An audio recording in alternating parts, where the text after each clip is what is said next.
समाव हाग्रामा महिलारि बिथाङा बुंदोंदि चन्दन ब्रह्मखौ नोंथांनि दलाव हाबनो थाखाय मोनसेबो जायगा होनाय नङा होनना। चन्दन ब्रह्म बिथाङा बर' माहारिनि सोमावसारनायजों गोलाव समनिफ्रायनो जड़ित जाबोनाय सासे बेक्ति आरो BLT आव बिथाङा हाग्रामा महिलारिजोंनो एखेलगे सोमावसारदोंमोन। जेब्ला निगोसिएशन जायो सरकारजों सावरायनाय जायो बै समाव हाग्रामा महिलारि बिथाङा सरकारजों सावरायनायाव बाहागो लायामोन। जों मिथिगौ गेजेर गेजेरल' मोखां देखायोमोन किन्तु गासैबो खामानिखौ चन्दन ब्रह्म बिथांनि दैदेननायावनो आरोबाव दङ बिथांमोननि आं मुं लाया बे माखासे दैदेनगिरिफोरनि दैदेननायावनो गोरोबथासिम बिथांमोना खामानि मावदोंमोन आरो गोरोबथा खालामदोंमन। गोरोबथा जाखांनायनि उनाव थोंजोङै थांनानै हाग्रामा महिलारि बिथाङा सिआरआव जिरायहैदों बिनि बादै जेबो नङा। दा बिनि उनावबो सरकार सामलायनाय समाव मन्त्रि जानानै MLA जानानै आरो आगोआव डिपुटि चिफ जानानै गोबां खामानियाव हाग्रामा महिलारि बिथांखौ लेफ्ट राइट अरायसम चन्दन ब्रह्म बिथाङा आरोबाव सासे सानै दैदेनगिरि दङ जोबोद माने गोख्रों खामानि मावग्रा बिथांमोनानो हाग्रामा महिलारिखौ दिनै हाग्रामा महिलारि बानायदों।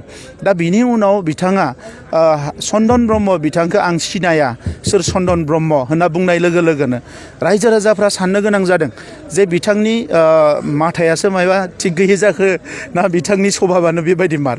दा सासे लोगो जांख्रिथायनि लोगो थैस' थांस'नि लोगो सेक्रिफाइस खालामग्रा लोगो बेखौ जुदि बिथाङा फैनानै सिनाया होनोबा बाखि 35 लाख मानसिफोर बड'लेण्डनि बाखि लाख लाख बर' मानसिफोर बेखौ बोरै सिनायगोन। दा नंखायनो हाग्रामा महिलारिखौ बयबो लासै लासै नागारदो। आंथ' बुंनो नाजायो माने आं नागिरो जे नैबे इलेक्शननि उनाव जि साफा सानै बिथांनि लेफ्ट राइट दङ बिसोरबो लासै लासैनो गोमालांजोबगोन बिथांनिफ्राय आरो गोदान गोदान सेंग्राफोर माबा माबि नागिरनानै बिथाङा साननैसो दोलोखौ लांबावनो हागोन। बिनि उनाव बिथांनि पार्टिनि तालायानो बन्द जागोन। सार आरो नोंथांखौ बुंबावदोंदि बिथाङा बोसोराव रां फैनायखौल' जानो रोंगौ नाथाय रायजोनिफ्राय खामानि मावनो बिथाङा हिसाब हमबानो जाबाय बिथांनि 17 बोसोराव 2900 करोड़नि एनामलिस बिथाङा खालामदों। आं 5 बोसोराव बेसां एनामलिस खालामदों मा खालामदों बिथाङा फैलायनाङा 5 बोसोरा जोबखांनायनि उनाव आं बिथांनो गावनो हिसाब होगोन आरो बिनि उनाव बिथाङा आंजों साहस दङबा जिरायबानो जाबाय। आं दिनैबो जिरायगोन दाबो जिरायगोन 1 सेकेन्ड उनावबो आं जिरायनो रेडि। जुदि हाग्रामा महिलारिया बिथांनि 17 बोसोरनि हिसाब निकासखौ लाना जिरायोबा आंबो जिरायनो थाखाय रेडि। नाथाय हाग्रामा महिलारिया बेबायदि हिसाब निकास लाना हाग्रा मानसि नङा। चन्दन ब्रह्मखौनो सिनायाबा आरो मा सिनायबावनो बिलाय। बिथांमोना बिटिआर एकर्डखौ दासिमबो गनायनानै लाया सार बिथांमोना। बिथांनि गनायजों बिटिआर एकर्डआ जेबो नङा। बेयाव गोजोन फैबाय सान्थि फैबाय बिटिआरनि सिमाया अरनो थांगासिनो दङ। गोबां खामानि जादों बेखौ रायजो राजाया नुदों। गोबां इन्स्टिटिउसन जागोन बेखौ रायजो राजाफ्रा नुदों। पुलिस मिलिटारिनि गोबां मोनसे समाव इमान अत्याचारमोन दिनै बियो गैला। बिनि बिदा फंबायफ्रा न'आव फैनो हाजोब्बाय बेखौ रायजो राजाफ्रा नुदों। दा बिनि उनाव आरो हाग्रामा महिलारिनि सार्टिफिकेट लानांगौथ' दरकार गैया। हाग्रामा महिलारि बिथाङा मा मानसि बेखौ बयबो मिथिगौ। दिनै बिथांनि सरकार फैनायनि उनाव जौ जुवा बेसां हिंसायारि थासारिफ्रा जालांबाय। बर' समाज जौगानायनि थाखाय बबे मोनसे खामानिखौ बिथाङा मावखो जोंनियाव फैनानै जोङो हाजार हिसाब होगोन दायो।